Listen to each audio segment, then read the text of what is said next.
আমি চাই আপনি আমার সাথে গালাতীয় তার 6 অধ্যায় 14 পদটি খুলবেন। সেখানে লেখা রয়েছে, কিন্তু আমাদের প্রভু যীশু খ্রিস্টের ক্রুশ ছাড়া আমি যে আর কোনো বিষয় শ্লাঘা করি তাহা দূরে থাকুক। তাহারই দ্বারা আমার জন্য জগৎ এবং জগতের জন্য আমি ক্রুশরোপিত। প্রেরিত পৌল গালাতীয়দের কাছে লিখেছেন, আমাদের প্রভু যীশু খ্রিস্টের ক্রুশ ছাড়া অন্য কিছুতে আমি গর্ব করি না। এখন ক্রুশ মানে কি? কেন পৌল বলছে তিনি অন্য সব কিছুর উপরে এটিকে মহিমান্বিত করছে? কারণ প্রেরিত পৌল অন্য অনেক বিষয়ে গৌরব করতে পারতেন। তিনি ছিলেন তার সময়ের সবচেয়ে মেধাবী, ভালো শিক্ষিত পুরুষদের একজন। তিনি তার নিজের শিক্ষা দীক্ষা, তার কোয়ালিফিকেশন নিয়ে গৌরব করতে পারতেন। তিনি তার নিজের ধর্ম নিয়ে গৌরব করতে পারতেন। তিনি ছিলেন তার সময় সবচেয়ে ধার্মিক ব্যক্তিদের একজন। তিনি ধর্মতত্ত্বের অধ্যাপকও ছিলেন।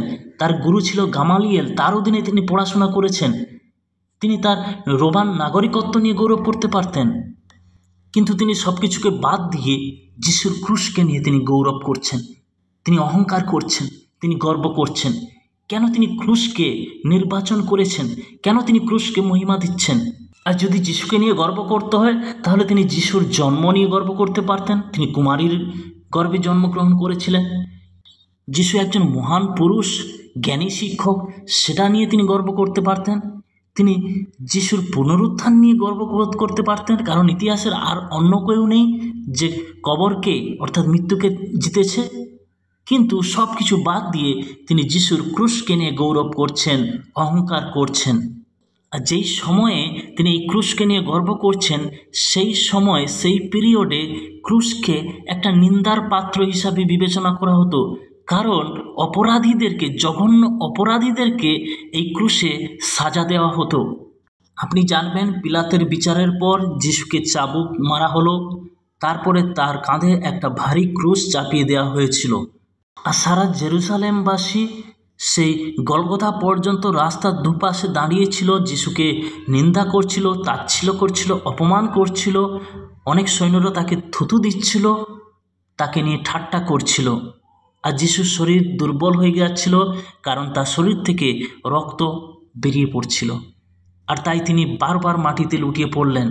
আর সেই যিশুর ক্রুশটাকে বহন করার জন্য সাইরিনের সিমনকে বেগার ধরা হয়েছিল। আবার কেউ কেউ তো বলছে ওই লোকটা অন্যদেরকে বাঁচাতো, এখনও নিজেকে বাঁচাক। আর তারপর তারা যখন মাথার খুলি নামক স্থানে পৌঁছলো, যেখানে ক্রুশে দেওয়া হয়েছিল, যিশুর সাথে আরও 2 জন দুষ্কর্মকারীকেও ক্রুশারোপিত করা হয়েছিল।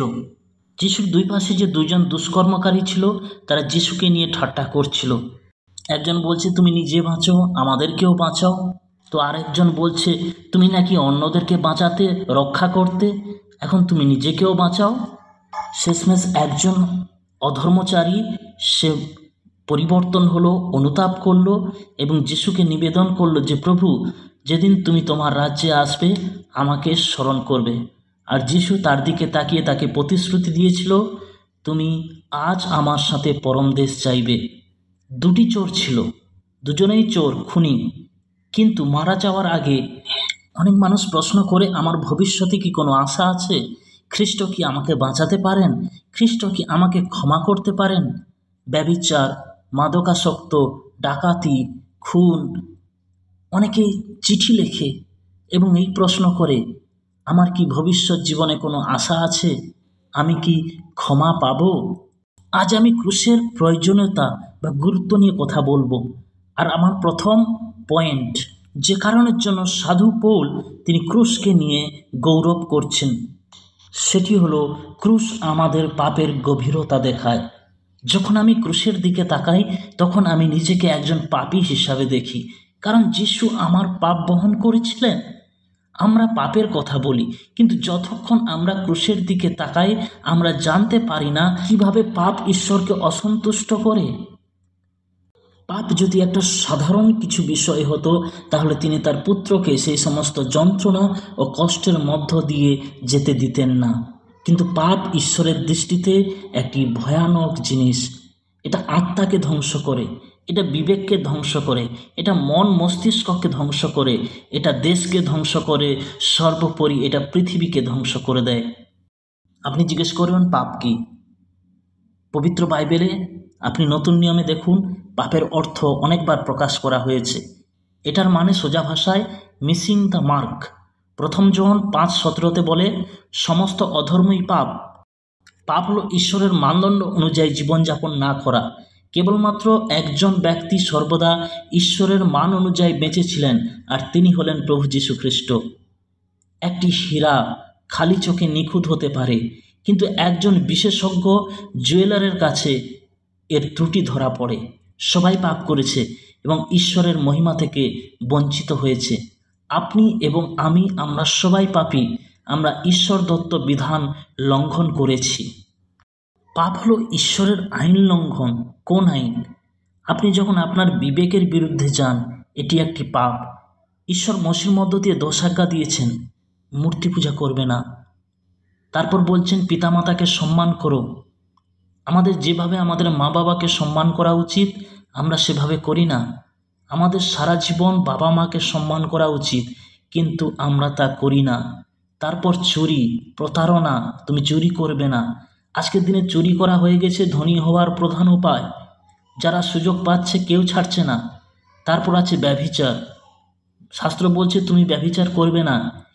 আর প্রভু যীশু বলছে যদি কেউ কোনো মহিলার দিকে লালসার দৃষ্টি দিয়ে তাকায় তাহলে সে ব্যভিচার করছে। সুতরাং 10টি আদেশ শুধুমাত্র প্রকাশ্যে কাজের জন্য নয়, তবে এটি আভ্যন্তরীণ চিন্তার জন্য। যিশুর পর্বতে দত্ত উপদেশগুলির মধ্যে এটা প্রকাশ পায়। মিথ্যা সাক্ষ্য দেওয়া, লোভ করা, সব কিছু আমরা করছি, আর তাই আমরা পাপী। আমরা পাপে জন্মেছি। দাউদ বলছে পাপে আমার মা আমাকে গর্ভধারণ করেছিল। আপনার জন্মের মুহূর্ত থেকে পাপের উপাদান আপনার মধ্যে রয়েছে। আমরা পাপ করার সিদ্ধান্ত নেই। আমরা প্রকৃতিগতভাবে পাপী। আমরা পাপের অনুশীলন করি। এখন পাপ আমাদের কি করে? এটি আপনার মনকে প্রভাবিত করে। প্রাকৃতিক মানুষ ঈশ্বরের আত্মার জিনিসগুলো গ্রহণ করে না। সেগুলি জানতেও পারে না, কারণ সেগুলি আধ্যাত্মিকভাবে উপলব্ধ করা হয়। দেখুন, আপনি একা মন দিয়ে ঈশ্বরের কাছে আসতে পারবেন না। যিশু বলছেন যে পাপ করে সে পাপের দাস। আপনি আপনার কিছু খারাপ অভ্যাস ত্যাগ করতে চান এবং আপনি চেষ্টা করছেন, কিন্তু আপনি পারবেন না। আপনি স্বাধীনতার জন্য কাঁদছেন, কিন্তু মনে হয় কোনো নিস্তার নেই। যিশু বলছেন তুমি সত্যকে জানবে এবং সত্যই তোমাকে মুক্ত করবে।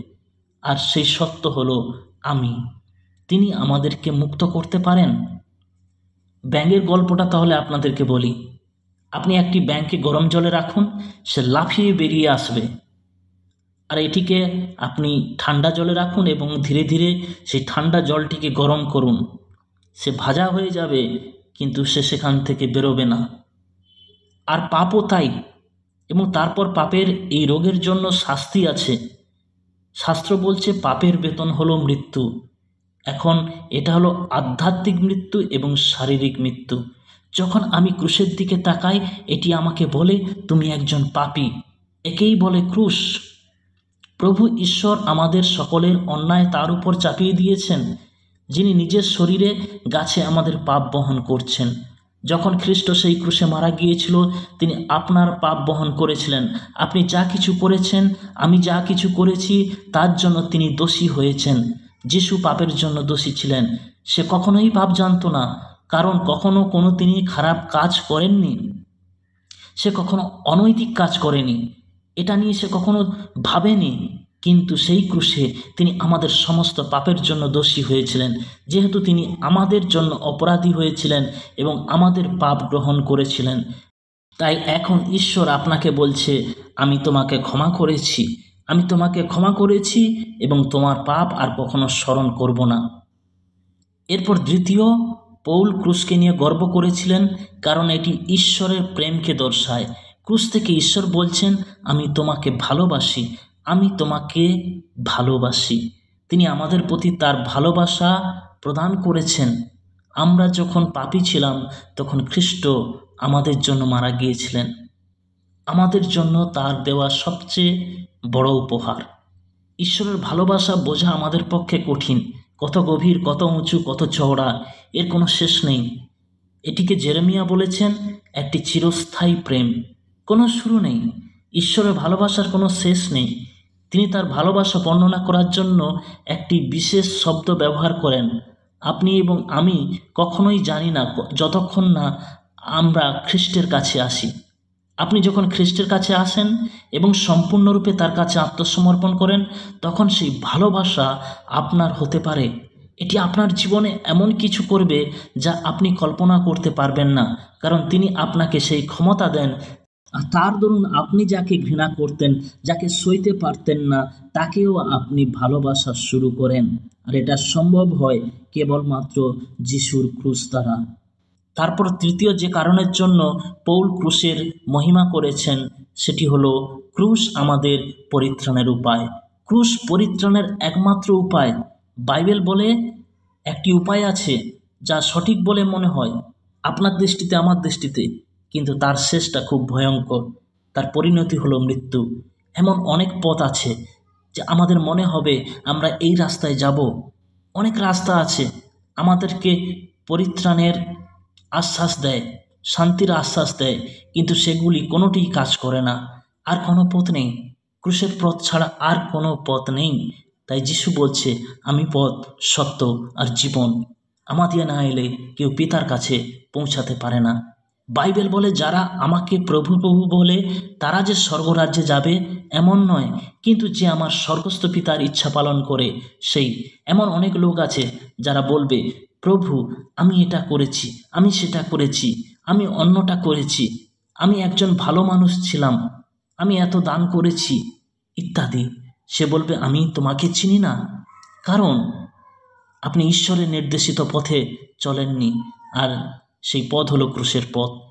বাপ্তিস্ম আপনাকে পরিত্রাণ দেবে না, মণ্ডলী আপনাকে পরিত্রাণ দেবে না, কেবল যীশু খ্রিস্টই আমাদেরকে পরিত্রাণ দিতে পারেন, কারণ তিনি ক্রুশের উপর যা করেছেন সেটাই আমাদের পরিত্রাণের কাজ তিনি সম্পন্ন করেছেন। তারপর পৌল ক্রুশের গৌরব করেছেন, কারণ তিনি জানতেন ক্রুশ আমাদের জীবনে নতুন গতিশীলতা দিয়েছে। আপনি একবার ক্রুশের কাছে আসুন, আপনি কখনোই একই রকম থাকবেন না। 2 করিন্থীয় 5:17 বলছে, অতএব যদি কেউ খ্রিস্টে থাকে তিনি একটি নতুন সৃষ্টি, পুরনো জিনিসগুলো অতীত হয়ে গেছে, দেখো সব কিছু আবার নতুন হয়ে উঠেছে। তারপর যে কারণের জন্য পৌল ক্রুশের গর্ব করেছেন সেটি হলো ক্রুশ ভবিষ্যৎ জীবনের গ্যারেন্টি দেয়। ক্রুশ পুনরুত্থানের আশা দিয়েছে শাস্ত্র বলে, কিন্তু খ্রিস্টের মধ্য দিয়ে বিশ্বকে নিজের সাথে তিনি পুনর্মিলিত করেছেন। আপনি দেখুন, আমরা ঈশ্বর থেকে বিচ্ছিন্ন হয়ে গেছি। ক্রুশের উপর মৃত খ্রিস্টের দ্বারা ঈশ্বরের কাছে আমাদেরকে পুনরায় আনা হয়েছে। প্রকাশিত বাক্য 5:9-10 বলছে, আর তাহারা এক নতুন গীত গান করেন, বলেন, তুমি ওই পুস্তক গ্রহণ করিবার, তাহার মুদ্রা খুলিবার যোগ্য, কেননা তুমি হত হইয়াছ এবং আপনার রক্ত দ্বারা সমুদয় বংশ, ভাষা ও জাতি ও লোকবৃন্দ হইতে ঈশ্বরের নিমিত্ত লোকদিগকে ক্রয় করিয়াছ এবং আমাদের ঈশ্বরের উদ্দেশ্যে তাহাদিগকে রাজ্য ও যাজক করিয়াছ, আর তাহারা পৃথিবীর উপরে রাজত্ব করিবে। আপনি কি তার কাছে আপনার জীবন উৎসর্গ করেছেন যে তিনি আপনার হৃদয়ে আসবেন? তিনি আজ আপনাকে ক্ষমা করতে পারেন এবং আপনি এমন আনন্দ শান্তি নিয়ে বাড়ি যেতে পারেন যা আপনি এর আগে কখনো উপলব্ধি করেননি। ঈশ্বর তার পুত্র প্রভু যীশু খ্রিস্টকে আমাদের জন্য দিয়েছেন। তারা তাকে ক্রুশবিদ্ধ করেছিল।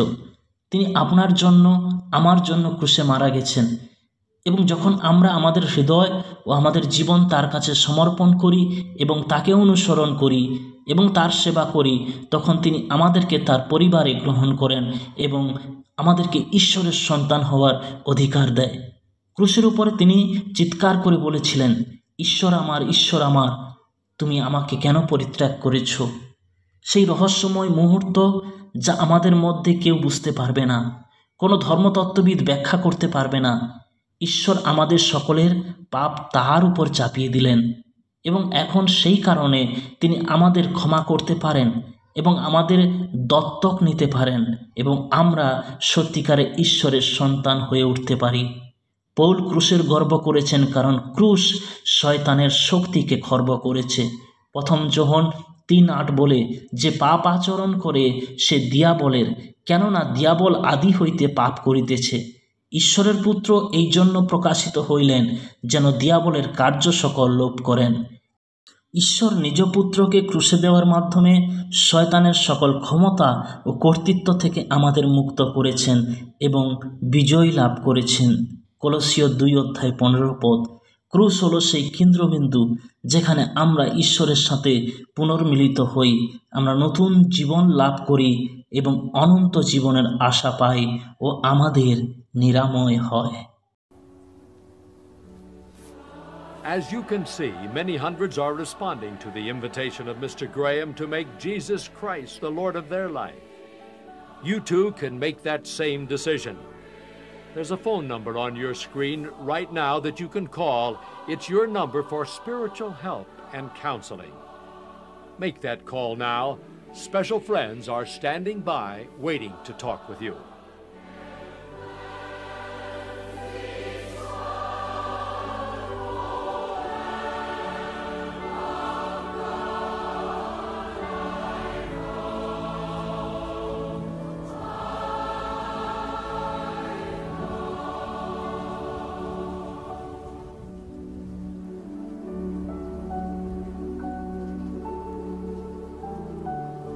You that have been watching on television, you can see that many people are coming here in Rochester, New York to make this commitment to Christ.